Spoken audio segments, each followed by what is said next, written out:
Alhamdulillah Al-Azizil Ghafur Muqaddiril Aqdar wa Mudabbiril Umur Wa ashhadu an la ilaha illallah Wahdahu la sharika lah Wa ashhadu anna sayyidana Muhammadan Abduhu wa rasuluh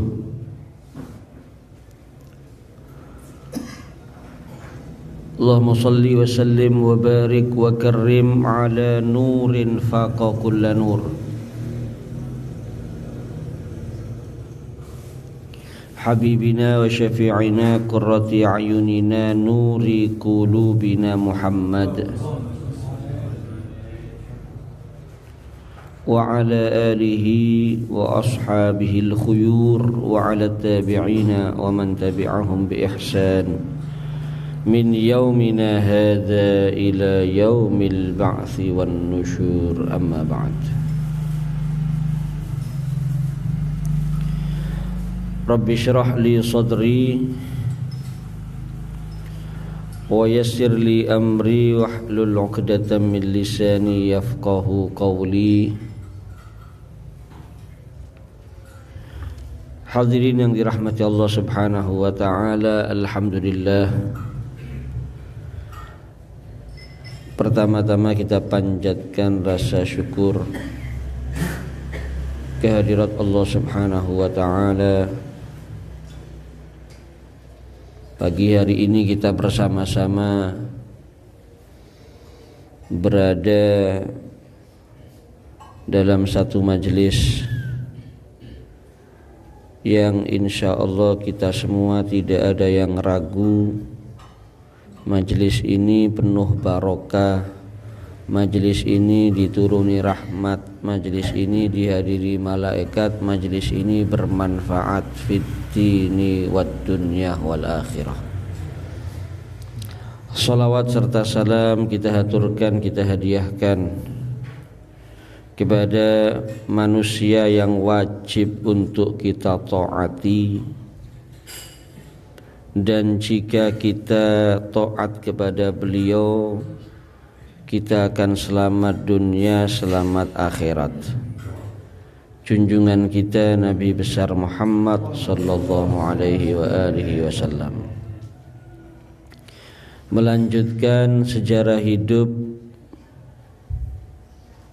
Al-Habib Muhammad bin Abdullah Al-Haddar, pengarang kitab Ajalatus Sibaq ila Makarimil Akhlaq, yang insya Allah akan kita baca dalam pengajian rutin ini.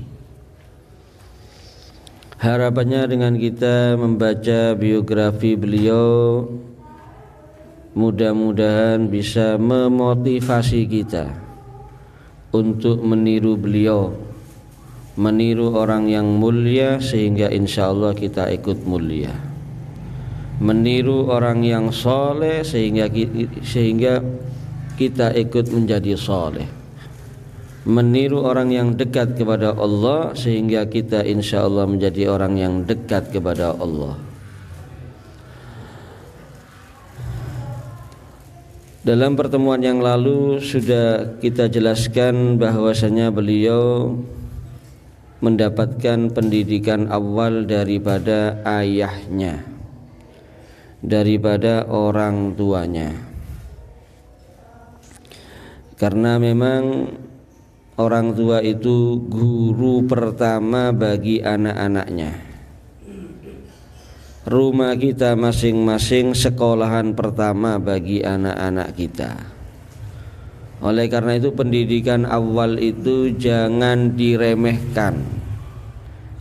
Krono niku lek diumpamaken oma niku pondasine, lek pondasine kuat insyaallah aman.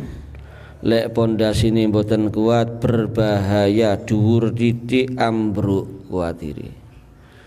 Jadi pendidikan awal dari orang tua itu sangat menentukan. Oleh karena itu orang tua tidak boleh melupakan anak itu punya hak untuk diberikan pendidikan yang baik. Beliau selain dididik orang tuanya, juga beliau dididik oleh guru-guru yang lain, termasuk ketika beliau masih kecil, masih tinggal di tempat beliau yaitu di Baydha. Beliau juga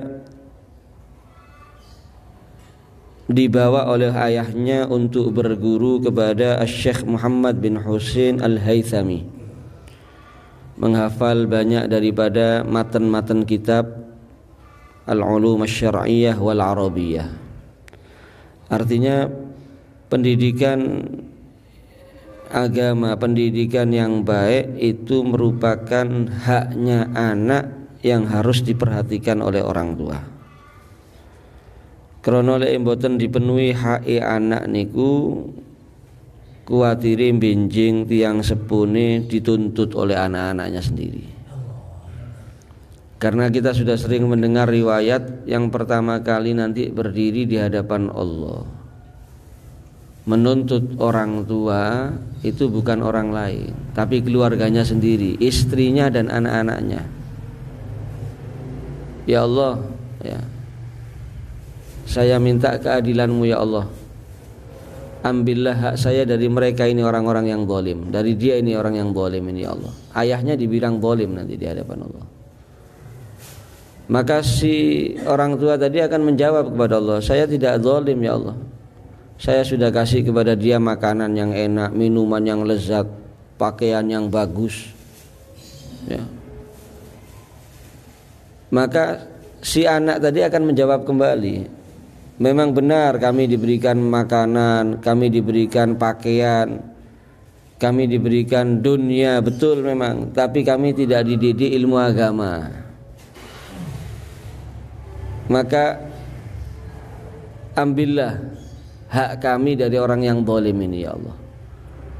Sehingga akhirnya si ayah tadi masuk ke nerakanya Allah karena dituntut oleh keluarganya sendiri, oleh anaknya sendiri yang dia sayangi, yang dia perjuangkan, tapi karena mboten dididik dengan pendidikan yang baik, si anak menuntut si ayah di hadapan Allah Subhanahu wa ta'ala. Kemudian bukan cuma nanti di akhirat para hadirin. Kalau sudah haknya anak ini enggak dipenuhi, maka biasanya otomatis si anak tidak memenuhi haknya orang tua. Anak niku kan kewajibane birrul walidain, hormat patuh dumateng tiyang sepuh. Lho napa kok kathah sing kurang ajar sak mangken iki? Kok kada sing boten gak ada aturan, boten tata krama, boten adab, boten akhlak, ngelawan nang wong tuwa. Ya. Maka di antara sebabnya si anak tadi tidak memberikan haknya orang tua, boten birrul walidain, biasanya diawali karena orang tua tidak memberikan haknya si anak. Tidak dididik dengan baik anaknya. Niku penyebab utamanya biasanya. Oleh karena itu Al-Imam Ali bin Abi Thalib itu beliau menjelaskan, di antaranya ada 3 haknya anak yang harus dipenuhi orang tua. Haqqul waladi 'alal walid an yuhsina ismahu wa yuhsina adabahu wa yu'allimahul Qur'an. Dawuhnya Imam Ali bin Abi Thalib, haknya anak atas orang tua itu diantaranya ada 3. Lu telu niki lek panjenengan boten paringaken teng anak jenengan sama dengan berkhianat, sama dengan zalim kepada anak-anak kita. Nomor 1 napa an yuhsina ismahu, ngasih nama yang baik. Jadi urusan nama ini juga haknya anak, enggak boleh orang tua salah-salah ngasih nama. Lek mboten ngerti nggih musyawarah, kali sing ngerti nggih nyuwun nami damel anake. Ojo moro buka Quran tok ae, kadang-kadang ana wong kepengin jeneng moro buka Quran, gak ngerti bahasa Arab lah bahaya. Quran niku sae lek diwaca mulai awal sampai akhir sae, tapi lek gawe jeneng ya ndak kabeh apik di Quran niku. Ana Fir'aun di Quran niku ya. Ana maneh iblis, ana syaiton, ya apa dijenengi ngono aneh. Nggih. Jadi ngasih nama ini harus juga berhati-hati. Itu haknya anak soalnya. Karena orang Indonesia ini kadang-kadang maringi nama ini kan disesuaikan dengan situasi dan kondisi ya. Kadang-kadang ngono lahir itu Pak Wayahe apa ya dijenengi iku kadang-kadang. Akhirnya gak tepak. Kaya sak mangkin iki nggih, usume napa? Covid. Ana duwe anak jenenge Muhammad Covid. Mbok Siti Corona ana apa ndak Siti Corona iki.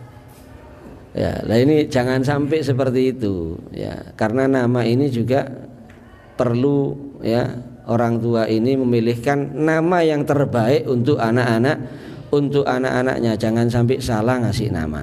Cuman bukan ngasih nama baik toh, haknya anak itu wa yuhsina adabahu, pendidikannya juga baik. Namine tok saya mboten dididik kelawan saya, mboten sesuai antara nama dengan kelakuan. Ono lahirnya Jumat, pola jenenge Muhammad Jumat, tapi gak dididik, yo gak tahu Jumatan akhirnya. Ono maneh lahirnya Ramadan, Ahmad Ramadhani, masya Allah. Gak dididik, ya Ramadan maru gak poso akhirnya. Nggih. Ono maneh nemen apike pun Muhammad Soleh, ditambahi Soleh, Muhammad Soleh, tapi gak dididik, yo gak soleh blas akhirnya wis. Ya, oleh karena itu nama yang baik, pendidikan yang baik, wa yu'allimahul Qur'an.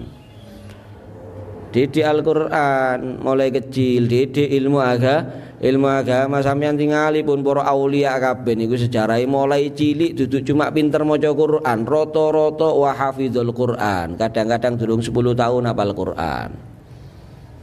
Kadang-kadang sik welasan tahun niku pun hafal macem-macem punan. Nggih. Ya karena apa? Dididik oleh orang tuanya ilmu agama. Oleh karena itu perlu diperhatikan. Beliau ini mulai kecil dididik ilmu agama oleh orang tuanya.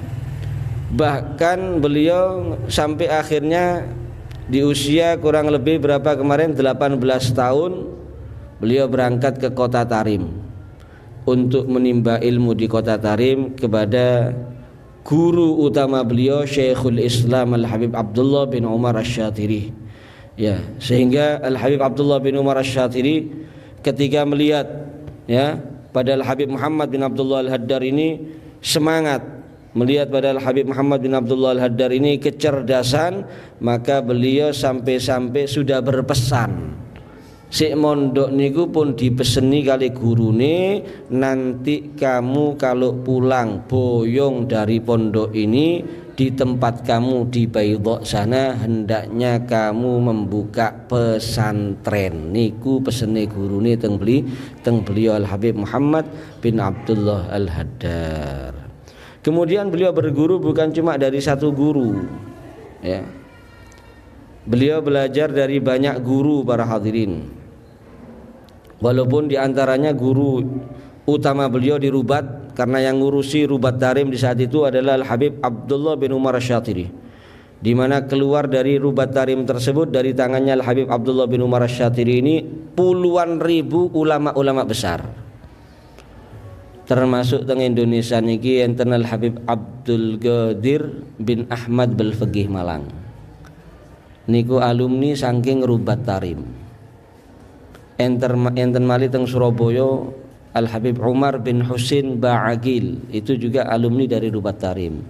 Ada Al-Habib Abdullah Sami Al-Attas di Jakarta, juga alumni dari Rubat Tarim. Dan banyak di Indonesia banyak. Hampir di penjuru dunia ada alumni daripada Pondok Rubat Tarim, lulus daripada pesantren yang dibina oleh Al-Habib Abdullah bin Umar Asy-Syatiri rahimahullah rahmatal abror. Tahun 1361 guru beliau Al-Habib Abdullah bin Umar Asy-Syatiri wafat ya. Wafat, tapi beliau tetap ya masih berada di pesantren tersebut, walaupun kewafatan gurunya itu menjadi pukulan yang sangat berat ya. Karena ilmu itu diangkat oleh Allah, duduk moro-moro sing alim niku dadi jahil, lali nang ilmu nih mboten ngoten para hadirin. Ilmu itu diangkat oleh Allah dengan wafatnya mereka para ulama.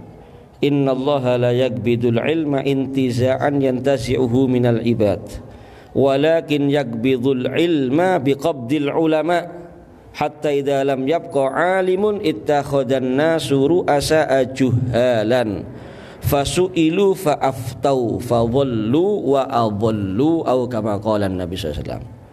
Gusti Allah ngangkat ilmu, nyabut ilmu dari muka bumi itu bukan dengan serta-merta moro-moro dicabut saking tiang-tiang sing alim ilmu niku, tapi dengan mewafatkan para ulama ini.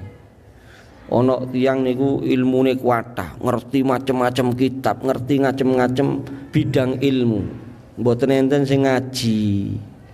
Mboten enten sing ngaji, mboten enten sing mengambil darinya, kurang dihargai ilmu sehingga akhirnya dia wafat, ilmunya ikut wafat, ikut mati.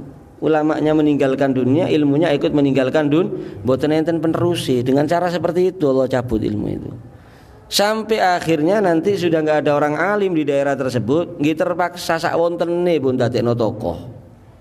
Dijadikan rujukan, takoni hukum, padahal kan duwe ilmu ditakoni hukum, fasu'ilu fa'aftau, ngasih fatwa, jawab karena sudah jadi tokoh. Ketika jawab gak enak.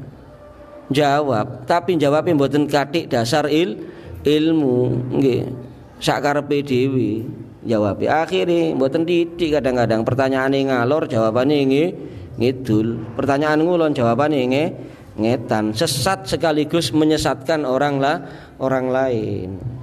Ya, oleh karena itu ketika di daerah kita ini ada orang alim khusus sing nom-nom niki, manfaatkan, belajar, datang ke mereka, ya, ambil ilmunya, jangan disia-siakan. Lek samangke lak mboten ana wong alim nemen kadang-kadang rasa-rasen ngaji, gak ono sing ngaji. Tonggo-tonggone ndak ono sing ngaji. Yang sekitarnya enggak ada yang ngaji. Engko lek wis pejah wafat, waduh ewonan sing ngubur. Emani rek mati, wafat emani, ketun buri. Ya, ini jangan sampai ya. Jadi guru beliau wafat tahun 1361, tapi tetap Al Habib Muhammad bin Abdullah Al Haddar tidak pulang ke Baydha.